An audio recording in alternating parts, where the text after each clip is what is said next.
লিগে। এবং Sheikh Jamal Dhanmondi club Abahani limited, এই ম্যাচটা আপনারা দেখছেন গোপালগঞ্জের শেখ ফজলুল হক মনি স্টেডিয়াম থেকে,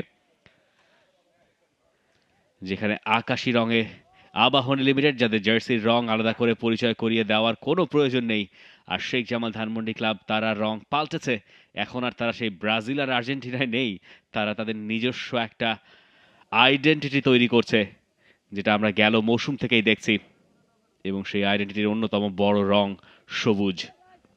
প্রশংসনীয় উদ্যোগ নিশ্চিতভাবেই।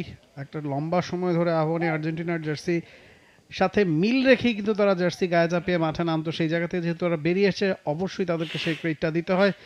প্রথম মিনিটের খেলা চলছে এবং এই ম্যাচটা বারে বারে আসলে আমরা বলছি যে খুবই গুরুত্বপূর্ণ, পয়েন্ট টেবিলের জন্যও না, শুধু আপনি শুরুতেই যখন একের পর এক ম্যাচে পয়েন্ট হারাবেন, আবাহনীর কথা বলছি, সেটা কিন্তু নিশ্চিতভাবে একটা বাজে বার্তা দেয়। সেখান থেকে বেরিয়ে আসতে চাইবে আবাহনী এবং শেখ জামাল, তারা একটা ম্যাচ জিতেছে, একটা ম্যাচ হেরেছে, তারাও নিশ্চিতভাবে একটা মরণ কামড় দিতে চাইবে, জয়ের ধারাটা ধরে রাখতে চাইবে। ম্যাচের শুরুতে একটা ভালো, খুব দ্রুতই আরও একবার বল পজিশন নিজেদের করে নেওয়ার চেষ্টায় শেখ জামাল ধানমন্ডি ক্লাব। এই ম্যাচে এখনো পর্যন্ত শেখ জামালের সবচেয়ে ইমপ্রেসিভ দিক হচ্ছে বল পজিশন হারানোর পর খুব দ্রুতই তারা বলটা খুঁজে নেওয়ার বা ফিরে পাওয়ার যে চেষ্টাটা করছে। এই কাউন্টার প্রেসটা তাদেরকে কোনো কোনো ক্ষেত্রে বেশ ভালোই হেল্প করছে। বাদিক দিয়ে অবশ্য কর্নেলিয়াস স্টুয়ার্ট এবার, তবে আটকে গেছে তার শটও। সময় মতো আরও একবার শেপে ফিরে গেছে শেখ জামাল ধানমন্ডি ক্লাব। স্ট্যান্ডি করছেন তার ডিফেন্ডিং এর দায়িত্বটা রহমত মিয়া বহুক্ষণ বাদে, ইনফ্যাক্ট এই ম্যাচে সম্ভবত প্রথমবারের মতো এরকম একটা জায়গায় পায়ে বল পেলেন। অ্যাটাকিং মাইন্ডসেটের লেফট ব্যাক হিসেবেই কিন্তু রহমতকে খেলাচ্ছে আবাহনী। এবং সেই দুই ভাইয়ের, এবং সেখান থেকে একটা ভুল, এবং এবার বোধহয় রেড কার্ডই দেখতে হবে। রেফারির পকেট থেকে যে কার্ড বেরিয়েছে তার রং লাল, ওই একটা রঙই বেরোনোর কথা ছিল। রিয়াদুল হাসান রাফিকে রেড কার্ড দেখে মাঠ ছাড়তে হচ্ছে। ফয়সাল আহমেদ ফাহিম ওখানে রাফিকে বাধ্য করেছেন ভুলটা করতে।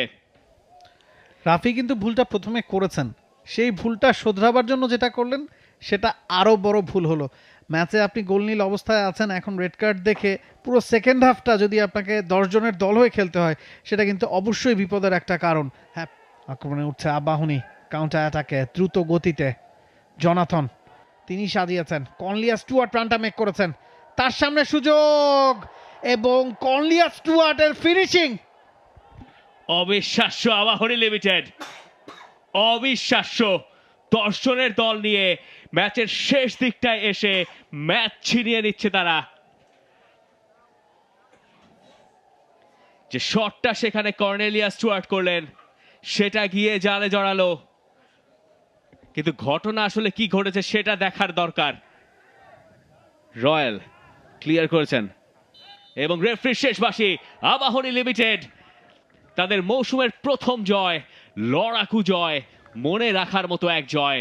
জোনাথন ফের্নান্দেসের পাস থেকে কর্নেলিয়াস স্টুয়ার্টের গোল, এবং সেটাই 10 জনের আবাহনীকে পাইয়ে দিল এবারের বাংলাদেশ প্রিমিয়ার লিগের প্রথম জয়। প্লেয়াররা ঘিরে ধরেছেন রেফারি মিজানুর রহমানকে। গোলটা হওয়ার পর আমরা